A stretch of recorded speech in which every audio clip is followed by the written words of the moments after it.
The first night at Rosewood should have been uneventful. 4 residents left in a building that once held nearly 100, half the lights turned off to save electricity, and storm clouds swelling black beyond the windows. A quiet shift. That's what the supervisor promised. Easy money. But quiet doesn't explain the red call light. It flickered above room 213 like a heartbeat, sharp against the dark hallway. Someone was pressing the call button again and again, urgent, panicked, even though the room had been empty for days. My first thought was a mistake in the wiring. Rosewood was old. Its bones groaned with every gust of wind, but the way the light pulsed made my chest feel tight. Not random, not broken. It was deliberate. Like someone on the other end was spelling a word in Morse code, begging to be heard. I lifted my walkie, trying to sound steady. Rosewood night shift, this is Maya on rounds. I'm responding to 213 only static came back. Underneath the static, faint and wet, came something worse. A voice, whispering.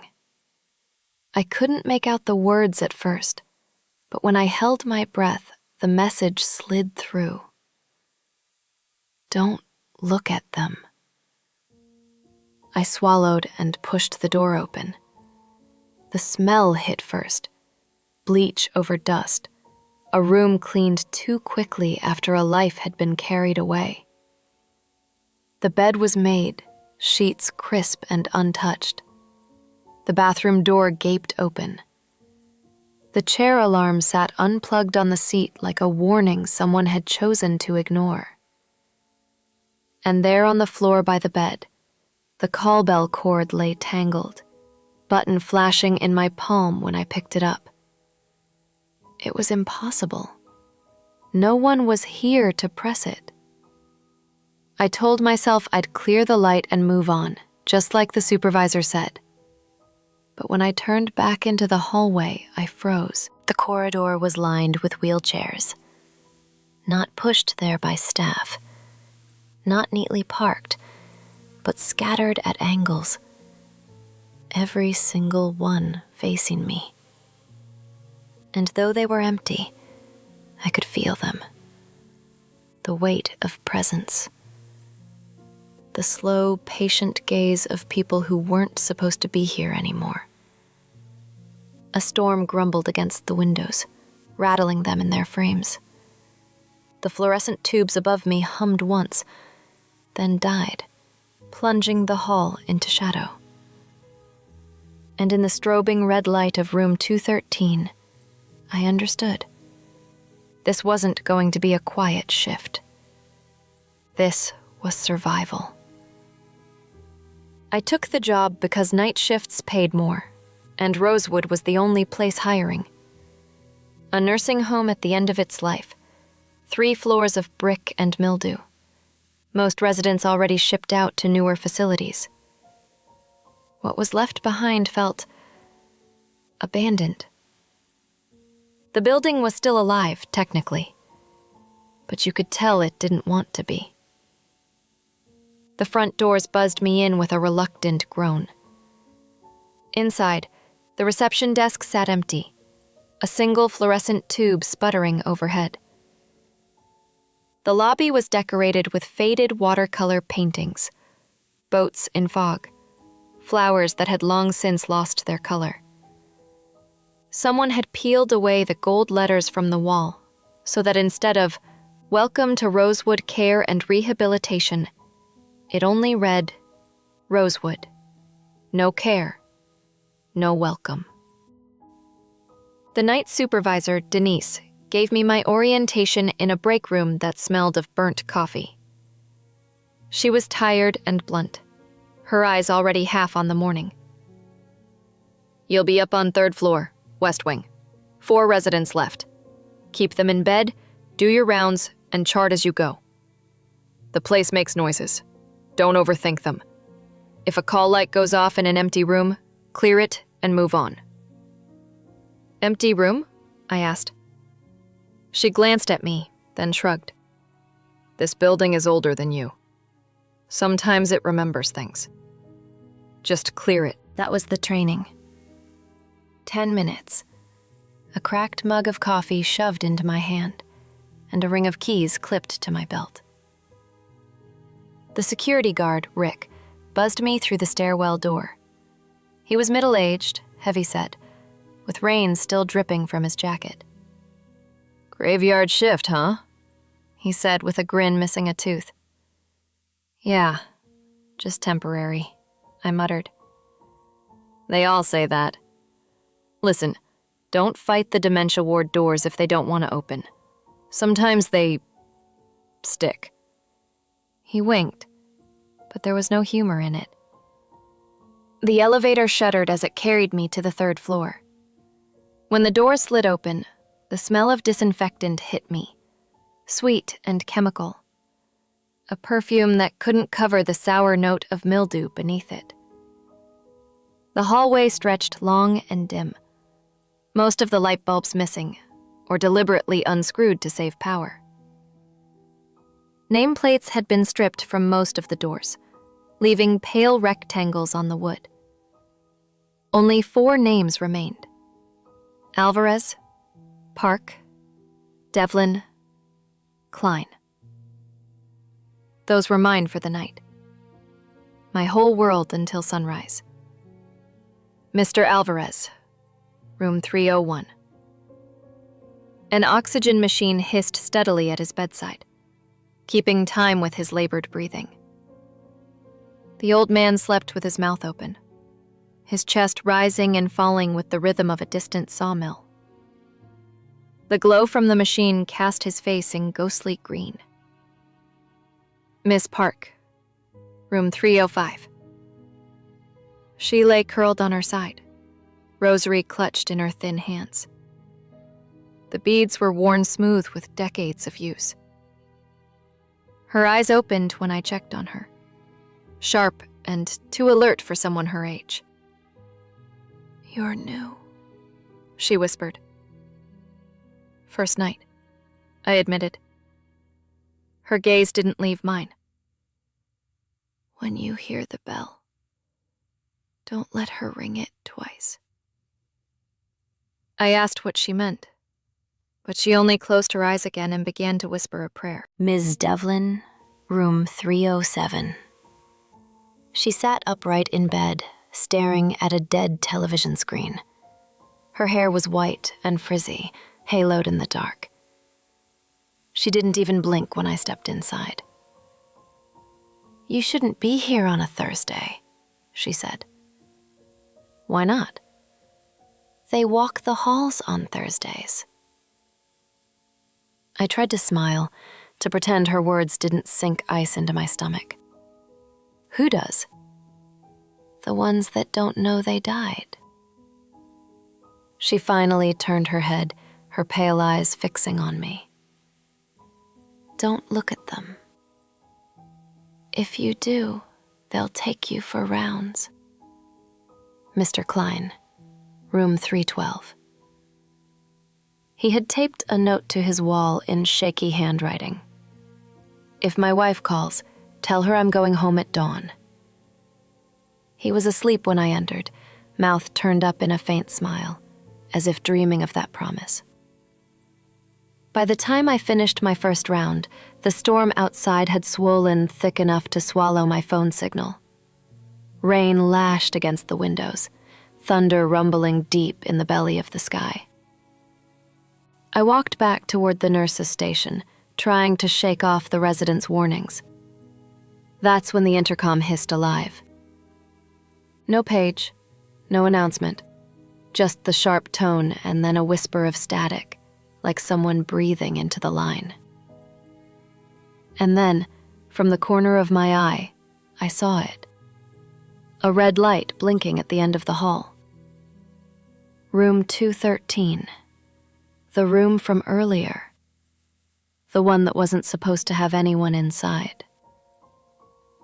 The panel lit up again, Ding, ding, ding. I told myself it was just the wiring, but as I stood there in the half-dark, I could hear Ms. Devlin's voice echo in my mind. They walk the halls on Thursdays. The rain came heavy, hammering the windows in sheets that blurred the world outside. Somewhere far off, a transformer cracked, and the hallway lights browned for a heartbeat before the backup generator rumbled to life. The glow that returned was weaker, jaundiced, as though the storm had drained half the life from the building. I checked the panel again. Room 213 was still lit. I forced myself down the hallway, cleared the light, and told myself I wouldn't look too long inside. Just in and out, no lingering. But even after I pressed reset, the panel stayed red. That room was hungry for attention. By the time I returned to the nurse's station, I heard it. A slow ding from the elevator at the far end of the hall. The doors slid open with a moan. The box inside was empty. No footsteps, no shadow crossing the threshold. Just the smell of rust and rain blowing from a shaft that hadn't been cleaned in years. I checked my watch. 12:47 a.m. Only 47 minutes into shift. When I turned back toward the west hallway, I nearly dropped my chart. The wheelchairs were moving. Not all at once, not in some dramatic parade, just one at a time. A slow pilgrimage away from bedroom doors and into the main hall. Their wheels squeaked softly on the linoleum, turning of their own accord. A procession, steady and patient, like they'd been summoned. Ms. Devlin's words clawed their way back to me. They walk the halls on Thursdays. I gripped my walkie. Deneen's? Rick? Anybody on comms? Static answered. Then faintly, Rick's voice bled through. Basement panels tripped. Don't. 3 East. Don't. The rest dissolved into a shriek of interference. At the end of the hall, a set of double doors separated 3 West from 3 East, the dementia wing that had been emptied weeks ago. The maglocks were supposed to hold it closed, but as the generator droned low, I heard the click. The lock let go. The door shivered once and opened an inch. The air that rolled through was colder, heavy with something that wasn't rot but close. Old sweat baked into starched fabric. The sour ghost of bleach poured over beds that hadn't been stripped in years. It was the smell of a ward overfull, of people who should never have been left alone. The call panel above my head bloomed with red. Every empty room in 3 West lit at once. Ding, ding, ding, ding. I found Miss Park awake in her bed, rosary beads wrapped tight around her hand. Her eyes gleamed sharp in the dim. "They've opened the ward," she whispered. "Who has?" I asked. "The night supervisor." She kept them quiet with the bell I swallowed. "What bell?" Her voice went low, urgent. "Chapel bell. They locked it away. But if she rings hers, they'll follow. Don't let her ring twice." Before I could ask more, thunder shook the roof. Down the hall, the mag doors groaned wider, and in the seam of darkness beyond, I thought I saw her. A figure in an old nurse's cap, starched white dress stiff as cardboard, head tilted low. She didn't step through. She only waited. I turned away, my heart stuttering in my chest. The wheelchairs kept rolling forward, one by one, lining up as if for shift change. The storm roared against the glass, but inside Rosewood, something worse had already arrived. I wanted to believe this was just a bad storm playing tricks, but every time I reset the call panel, another light blinked on. It wasn't random anymore. They were taking turns. The nurses' station felt like a thin island in an ocean of shadows. Papers stacked high, cabinets half open, pens scattered from when staff left in a hurry. In the back, under a pile of clipboards, I found a dented metal box labeled Finance. The lock had been broken years ago. Inside, old reports.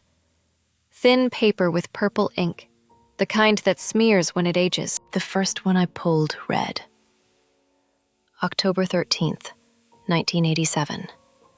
Subject, Patient Quieting Protocol. Supervising Nurse, M. Hallowell. My throat tightened. Quieting Protocol. I'd heard of it in textbooks, an old euphemism for over-medicating patients to make them easier to manage. A tidy way to say we drugged them until they couldn't fight back. I dug deeper, fingers smudging carbon copy sheets. One report was typed by a junior nurse, Irene Park. My stomach turned. She wasn't just a resident, she had been staff. Her words were still sharp through the faded ink. The East Wing is being run at night without doctor's orders. Nurse Hallowell instructs aides to place call bells out of reach and to line patients along the walls in their chairs. I fear patients are left unsupervised, sedated, and forgotten. My hands shook as I read. Ding. The panel above me lit again. Every single call light on 3 West. A chorus of red. Ding, ding, ding. I looked to the security monitors. The cameras were old, washed out in green static. On Cam 7, the lens showed the corridor of 3 East. Wheelchairs filled the hall, arranged in a neat, perfect row. At the far end, a figure in white stood with her back to the camera. The starched cap, the stiff dress, the silhouette of a woman who had not walked the earth in decades. In her right hand, a handbell, handle polished from years of grip. She raised it. The panel above me obeyed, each call light flicking in rhythm with the motion of her wrist. She didn't just ring a bell. She conducted them, like an orchestra. Don't look at their faces. The voice came from behind me. Ms. Park stood in her doorway, rosary clutched tight, her nightgown hanging loose on her bones. Her eyes never blinked. Don't let her call you to rounds. If she does, you'll walk until morning, and when the sun rises, you won't rise with it. Miss Park, I whispered. How do I stop her? You can't stop her, she said, but you can lead them away. If you ring the right bell, they'll follow you instead. I shook my head. I don't have a bell. Her voice sharpened. They hid it after the investigation. In the chapel, behind the plaster virgin. The base is loose. But don't let her touch you. If she does, you'll smell starch and iron, and you'll never breathe free again. As she spoke, the mag door rattled. Something slammed against it from the other side. Once. Twice. The wedge I'd shoved beneath it quivered, sliding an inch with each blow. I grabbed the box of reports and stuffed them under the desk, heart pounding. The name M. Hallowell burned at the top of every sheet I'd read. She had been the night supervisor once. And in some way, in this place that didn't know how to let go, she still was. And she wanted her rounds. The wedge gave one last shudder and snapped free. The mag door to 3 East yawned open an inch wider, exhaling a draft that smelled of starch, sweat, and something metallic, like iron left out in the rain. I didn't wait to see what followed. Ms. Park's warning rang in my ears. The chapel, behind the Virgin. The stairwell echoed with my footsteps as I bolted down 2 flights. Every light buzzed dim and low, fighting to stay alive on generator power. By the time I reached 2 East, I was shaking so hard I had to steady myself against the wall. The chapel was small, no bigger than a classroom. Pews sat in neat rows, cushions dented as if someone had just risen. A fake stained glass window glowed faintly in the dark, though no light should have passed through it. At the front, a plaster Virgin Mary stood sentinel on her pedestal. I pressed my hands against the base. The plaster wobbled, cracked. With a hard pull, it gave way. Dust fell into my face, thick with the sweetness of decay. Inside was a wooden handbell, old-fashioned, handle worn smooth from decades of use.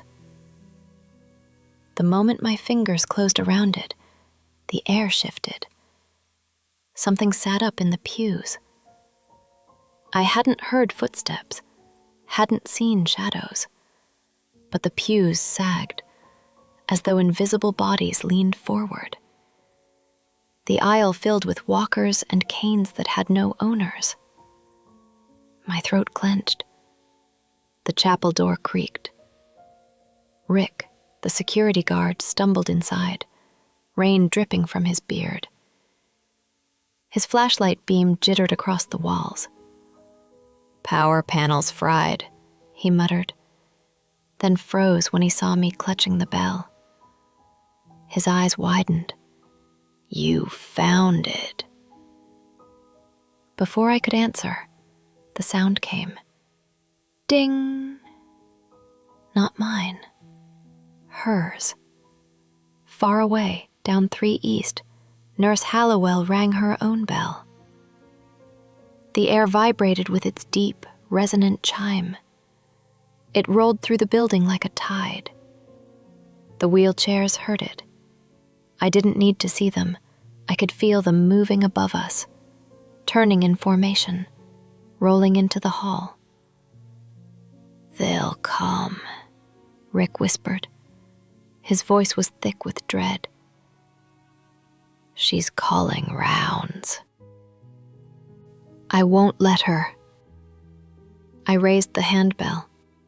It felt pitiful in my grip, too small, too thin. But I rang it anyway. The sound was sharp, higher-pitched, cutting across hers like a sliver of glass. For a moment, the weight in the pews shifted toward me, as if deciding which voice to follow. "Come on," I hissed. "Follow me." We climbed the stairwell, bell in my hand, Rick close behind. When we emerged on 3 West, the hallway had changed. Every bedroom door stood open, the same exact amount, a hand's width. Beds pulled a foot away from the walls. Call cords looped neatly across rails. Precision. Order. Her order. At the far end, by the open mag doors of 3 East, she waited. Nurse Hallowell. Her figure was tall and rigid. Her uniform yellowed with age, but crisp, every pleat in place. A starched cap crowned her head, and her face. There was none. Only smooth, pale skin where features should be, like clay left unfinished. She raised her bell. Ding! The call lights flared red. I rang mine. Ding. Sharper. Defiant. The wheelchairs in 3 West pivoted to face me, lined in eerie obedience. Invisible passengers leaned forward, waiting for their cue. They're listening, Rick breathed. Then we lead them. I stepped backward, ringing again. The chairs rolled forward. A bad parade, silent except for the squeal of rubber wheels on tile. Halfway down the hall, Mr. Klein stumbled out of his room, hospital gown flapping. His eyes were glassy, his voice distant. "My wife's waiting," he murmured. "I have to go home at dawn." "Stay with me, Mr. Klein," I said quickly. "We're almost there." But his gaze drifted past me, toward the chairs. "So many visitors," he whispered. His bare feet carried him toward the procession. I rang the bell again, sharp enough to cut through the air. The nearest chair veered toward the chapel stairwell instead of the mag doors. Slowly, grudgingly, the rest followed. Behind us, Hallowell lifted her bell. Her tone was deeper, stronger, and the elevator doors at the end of the hall slid open. Cold air poured out, reeking of mildew and rust. "She wants to take them down," Rick hissed. "She's pulling them her way." "Not tonight." I rang mine again. Again, forcing the sound into the marrow of the hall. The chairs trembled, caught between currents, then rolled toward me. Step by step, I led them to the chapel, refusing to look at her blank face, even as I felt her gliding closer. Inside the chapel, the pews sagged as invisible residents filed in. The stained glass glowed too brightly now, the faceless nurse rendered in jewel tones, frozen forever in her cap and dress. On the altar sat a ledger I hadn't seen before, its cover cracked, its pages brittle. I opened it and found rows of names typed neatly, each followed by a stamp. Transferred, deceased, quieted. My voice shook. Ms. Park said, "Ring for names." So I did. With each name I read aloud, I rang the bell. With each toll, I felt a shift in the room, an impression standing, turning toward the glowing window. But when I flipped to the last page, one name was written without a stamp. M. Hallowell. She stepped into the doorway, her faceless head tilted, her bell raised. The stained glass dimmed, her image glowing brighter in the oval of faceless glass. Her bell chimed, deep and commanding. The room bent toward her. Papers on the altar curled like leaves in a fire. The pews strained forward. I gripped the ledger. "Matilda Hallowell," I whispered. "Your shift is over." Then I rang the bell hard, one final toll. The stained glass cracked. A circle in the center rippled outward, no longer glass but water. The invisible procession began to move, wheelchairs gliding, shadows rising, all of them drawn to the portal. The faceless nurse lunged. Her hand, or the idea of a hand, closed cold around my wrist. My skin burned like ice, the stink of starch and iron filling my nose. But I didn't look at her.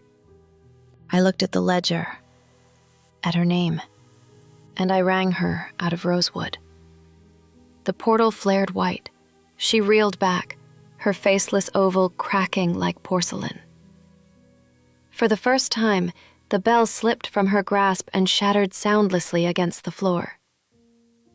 One by one, the residents passed through. 2 by 2, walkers and wheelchairs faded into the light. The stained glass flared, then went dark, and the chapel was empty. When the last chair vanished into the rippling glass, silence dropped over the chapel like a heavy cloth. No voices, no shuffling wheels, no chimes competing in the air. Just the thrum of the generator and the thunder outside pulling farther away. The stained glass window returned to dull frost, its colors gone. Only a faint circle remained in the middle, like a water stain that would never wash out. I lowered the bell.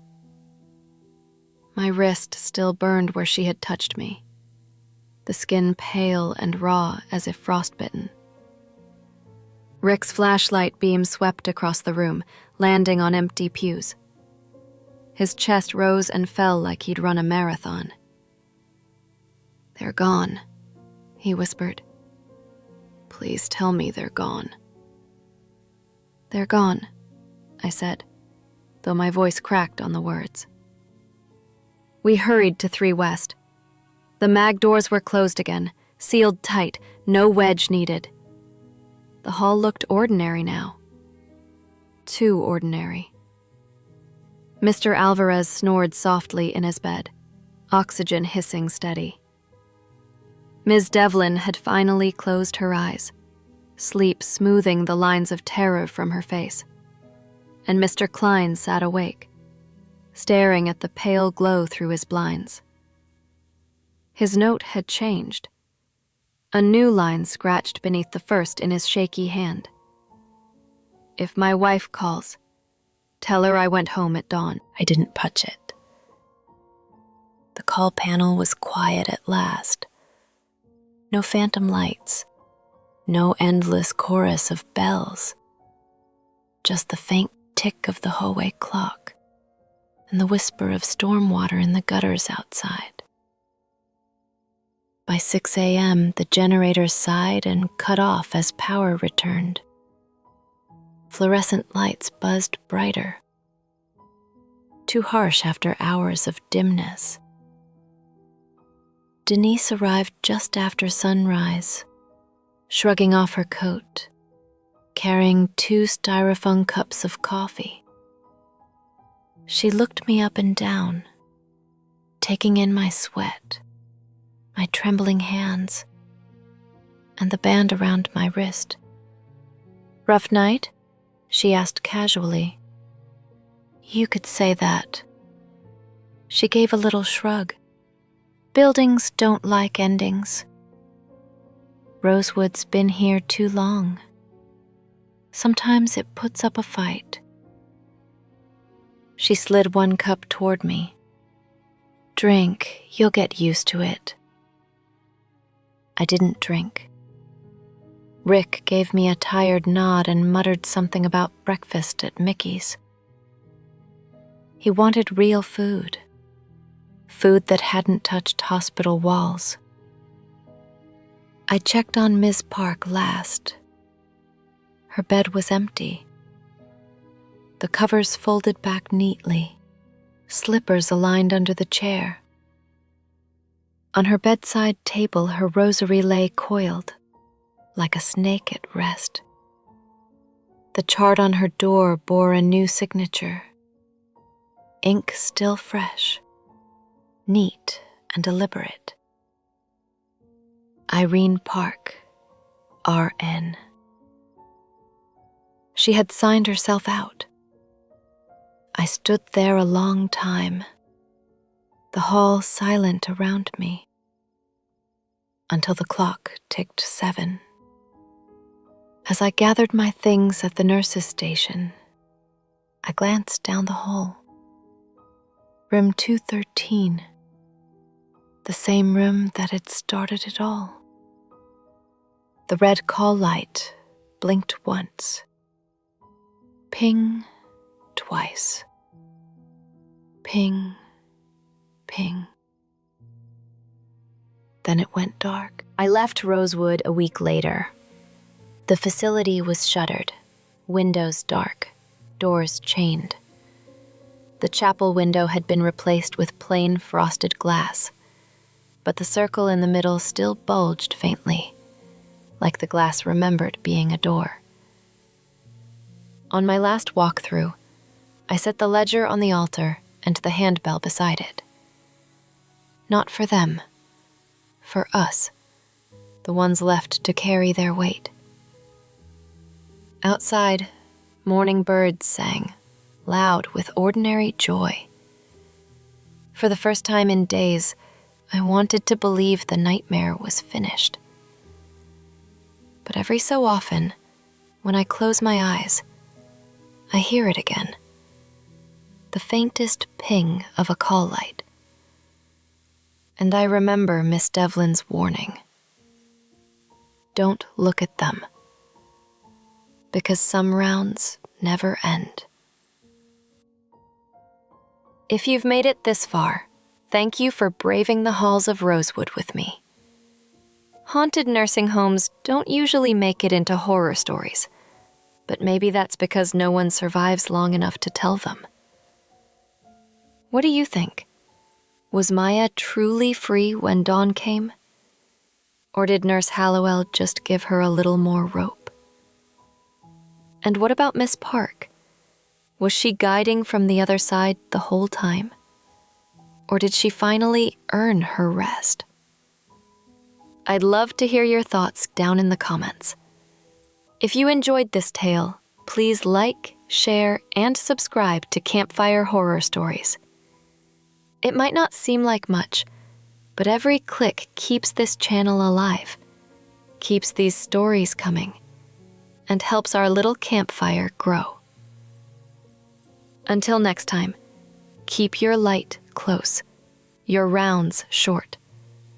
And if you hear the bell ringing in an empty hallway, don't look. Good night.